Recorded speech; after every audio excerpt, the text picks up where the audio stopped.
Hi, everyone. So, this is going to be the first uh, lesson in our unit on the French Revolution. And so, keep in mind that, one of the themes of the French Revolution throughout this unit is going to be the transformation of France from a collection of privileged groups to a nation. And so we're going to take first a look at what historians call the old regime or l'ancien régime, which is the way that things were before the French Revolution. So keep in mind that the objective for this lesson is to be able to identify some of the causes, the long term and immediate causes prior to the revolution. So before the French Revolution came about, the population of France was divided into three estates. And estates were basically classes of people. So the first estate was the clergy. That means they were like the church officials. The second estate was the nobility. And the third estate was pretty much everyone else, which was about 98% of the population. So the odds are that you would have been a member of the third estate.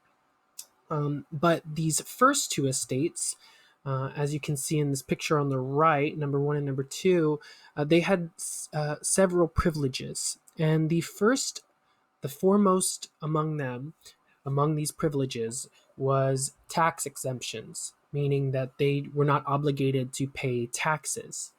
So let's think about this. Now, surely exempting 3% of the population from taxes can't really make too much of a difference. But keep in mind that the clergy and the nobility make up the wealthiest classes in early modern France. So, if you take a look here at this chart, this graph, you can see that in the United States today, the top 1% of the population pays approximately 38% of the taxes. And then you got the 5%, the top 5%, that's 58% of the taxes. So, if you think about that in terms of today, if we exempted the top 3% of our population from taxes, then that would be maybe roughly half of the tax revenue that we would get. That would make a very drastic impact on the government's ability to raise money. So keep in mind that with these tax exemptions, that thing one and thing two, as you can see in this picture, thing one and thing two over here, the clergy and the nobility, um, this is going to cause a fiscal crisis for the monarch since these two are exempted from taxes. Now, another contributing factor uh, to this fiscal crisis was the American Revolution, which we here in America are very thankful for, that the French gave us military and financial assistance, which basically made our victory possible. But you might ask yourself, why did the French even bother to get involved in this American Revolution? After all, wasn't America a republic? Wasn't it across the ocean from Europe? And that's a good question to ask yourself. Well, the thing is that France got involved in our revolution really to stick it to the British. The reason that nations got involved in wars in the 1700s in 18th century Europe was, they wanted to know how could they affect the balance of power in Europe. How can I stick it to my enemies, right? And keep in mind that France had just lost its North American colonies in the Seven Years' War.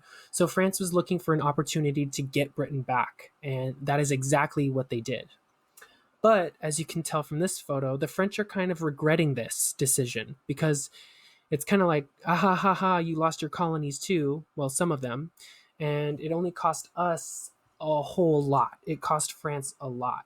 So the French were regretting this decision, at least in financial terms, because the American Revolution really pushes France to the brink of bankruptcy. Um, as we can see here, when we look at the French national budget at this time in the 1780s, 50% of the French budget was going to service this massive debt from the 7 Years' War and from the American Revolution, which we just got done talking about, and for whatever other stuff the French were in debt for at the time. Then you look at the next part here on the pie chart, and you see 6% of the budget is going to maintain Versailles. And Versailles, so if you think about this, if we were measuring in dollars, right, this would be a nickel and a penny for every dollar spent going to maintain the king's personal household. That's what Versailles was. It was his personal palace. And so 6 cents of every dollar was going to maintain his personal household and his extravagant lifestyle. So far, that's 56%. Now then, 25% went to the military, of course. And, we want to maintain a strong military. But then again, we know that, the absolutist states, in a lot of cases, they built bigger militaries than were really necessary, right? So 25% of the budget was going towards the military. And then you've only got 19%, which is basically 1/5 of the money that's being spent in France, is going to public works and is going to something that actually benefits the people of France. So the French monarchy is in trouble. And part of this is the fact that the French monarchy had an inability, they were unable to raise revenue. And it's not going to get any easier because Louis XVI, who was king during this time in France, he was a very weak king. And while Louis the 14th, his grandfather, had put the nobility down over the reign of Louis the 15th, his father, and Louis the 16th, the guy you see here on the slide, you see this aristocratic resurgence. So the aristocracy begins to rise and become more powerful during Louis XVI's reign. The nobles are asserting their power again, and they've become more powerful than they were under Louis XIV. They got some of their privileges back, such as the parliaments and various other things. And so Louis cannot tax the nobles by decree. Louis instead, he has to beg. So in 1787, he calls an assembly of notables. And now by notables, I mean, these are representatives of the tax exempt classes. These are representatives of the church hierarchy and of the nobility. And Louis wants to see if they would mind if he started to tax them. And basically the response Louis gets is, how about no? That's how the Assembly of Notables responds. So this is a failure, obviously. Now, here's a political cartoon from the time, and as you can see, there are a bunch of ducks, geese, some sort of winged creatures, and this fox-looking guy is there asking them, with what sauce would you like to be cooked? Now, keep in mind the French use a lot of sauces and that sort of thing. And, the ducks, the geese, whoever, they're looking at each other and they're thinking, we'd rather not be cooked at all, right? And in fact, not only do we not want to be cooked, but if you have in mind to cook us, then, okay, we want the Estates General to convene. We want this to be a bigger thing than just the Assembly of Notables. So this Assembly of Notables is a failure. And so Louis really has no choice but in 1789 to call the Estates General, which was an advisory body for the king that had not been convened since 1614, before the reign of Louis XIV. So the Estates General hadn't met in about 175 years. So keep in mind, this is a representative body, the Estates General, and absolute monarchs felt like they had no use for that.